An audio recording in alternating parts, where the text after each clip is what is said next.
अस्सलाम-ओ-अलैकुम, welcome back to Hijabi Bites. आज हम बनाएंगे melt in your mouth shami kebab. ये होंगे आपकी हर दावत की जान। Ingredients,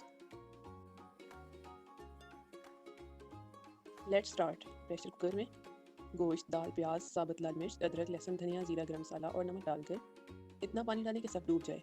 cook for 15 to 20 minutes या जब तक गोश्त और दाल बिल्कुल नरम ना हो जाए। जब मिक्सचर ठंडा हो जाए इसको चॉपर में अच्छे से चॉप कर लें। Make sure it's a smooth consistent mixture. अब इस मिक्सचर में एक अंडा शामिल करें और बारीक कटा हरा धनिया और हरी मिर्च डालकर मिक्स करें। हाथों को ऑयल से ग्रीस करके मिक्सचर के गोल कबाब बना लें।